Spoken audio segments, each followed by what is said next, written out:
I'll start my speech in 3, 2, 1. The proposition wants to normalize debt as the price young people must pay just to access education.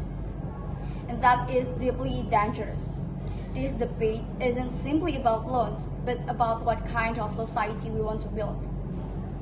Do we want a society where education is treated as a public right, or a society where students are forced to begin adulthood carrying financial anxiety? The proposition frames student loans as opportunity, but opportunity built on debt is not true freedom, especially like in a country such as Indonesia, where economic inequality is still massive, job security is unstable, and million freshmen struggling to find decent employment.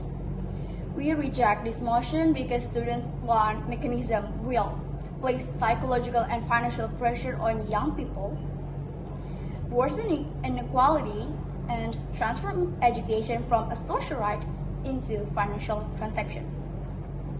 The proposition romanticized debt as an investment, but it looked more like pressure. Because as soon as possible they get the loan, they will think, what if I fall?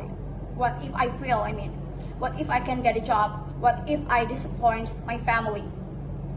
The burden exists long before repayment even happened. And this pressure changes behavior. They stop choosing major based on their passion or their talent. Instead, they choose based on salary, potential, or financial survival. Now, the proposition will say students only repay when they earn enough income or money. But this argument only works if the economy guarantees stable jobs and stable salaries. Indonesia doesn't. We already face, first, graduate unemployment, second, low entry-level wages, and unstable informal work. So, what happens to graduates? Because the debt never disappeared, and the government will still want its money back, and we can't guarantee all of the students can repay on time.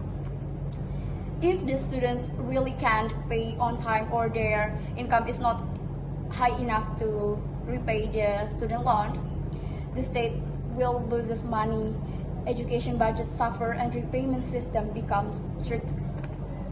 And if they say students' loans help poor students, that's not true, because ironically, poor families often afraid of debt. Because first, wrong decision can destroy the entire household. Financially, of course, which means student loan system often only beneficial for upper middle class. Education is a public right, not a business contract. Education creates good human resources. That means society collectively benefits from education. So, why should individual students carry the financial burden alone? The proposition treats education like an investment. Like, you get the benefits, so you should pay it later.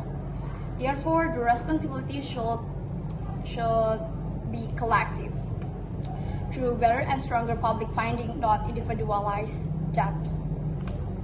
Over time, higher education becomes less accessible psychologically, especially for first-generation students who already feel uncertain about university life. So, even if the system technically allows access, many vulnerable students will still self-exclude because the risk feels overwhelming. Meanwhile, our side believes education should support students, not burden them.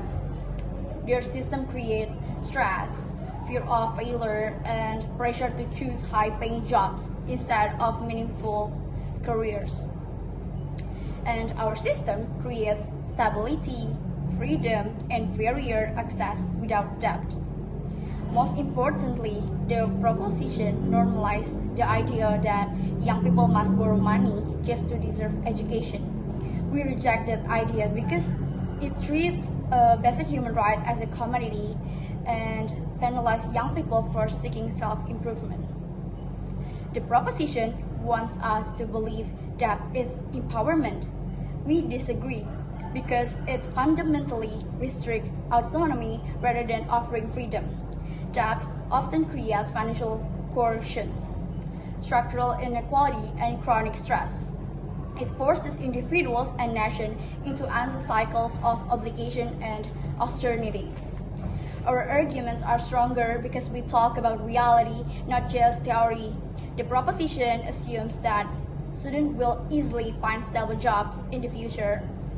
Salaries will be high enough to repay loans, and debt will not affect students mentally.